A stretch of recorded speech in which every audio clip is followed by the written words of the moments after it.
పేరు ఎప్పుడు వినుండపోవచ్చు, ఎప్పుడు వినుండపోవచ్చు. కానీ మీరందరూ కూడా ఆయన చేసిన పని చూశారు. ఏంటి తెలుసా? ఈ ఉండి, భీమవరం, కైగులూరు, ఆకువీడు ఈ ప్రాంతాల్లో ఎక్కడైనా గోడ మీద వాక్యం కనబడితే ఆ వాక్యాన్ని రాసింది ఆయనే. ముంగండ శాంత నాగాయల అంకులు ఆయనకి చర్చ ఉండదు. ఆయన ఒక డొక్కులో సైకిల్ ఒకటి ఉంటుంది అంతే. ఆ సైకిల్ కి ముందు చిన్న బాస్కెట్ ఉంటుంది.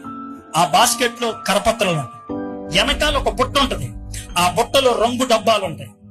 అదే ఒక అన్నం డేక్ష, ఒక చిన్న స్టవ్ అంతే. కూర డేక్ష కూడా ఉండదు ఆయన దగ్గర.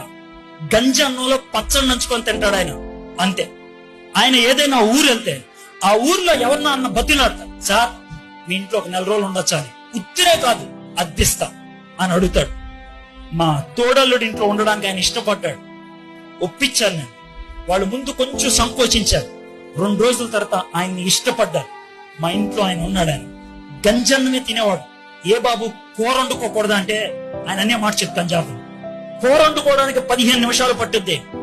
నిమిషానికి 140 మంది చచ్చిపోతున్నారు. 15 నిమిషాల్లో ఎంతమంది చచ్చిపోతారో ఆలోచించండి. ఆ 15 నిమిషాల్లో ఒక చోట నేను వాక్యం రాయగలిగితే, ఆ వాక్యాన్ని కొంతమంది చదవగలిగితే, ఆ చచ్చిపోయే ముందు దేవుణ్ణి తెలుసుకుంటారనే తాపత్రయం ఆయనకి.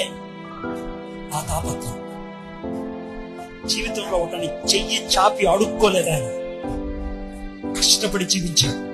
ప్రతి శని ఆదివారం ఎక్కడున్నా సరే నాగాలాండ్కి వెళ్ళేవాడు. మందిరాన్ని నడిపించేవాడు. చనిపోవడానికి 6 వారాల ముందు మనకు 2 సంఘాలు.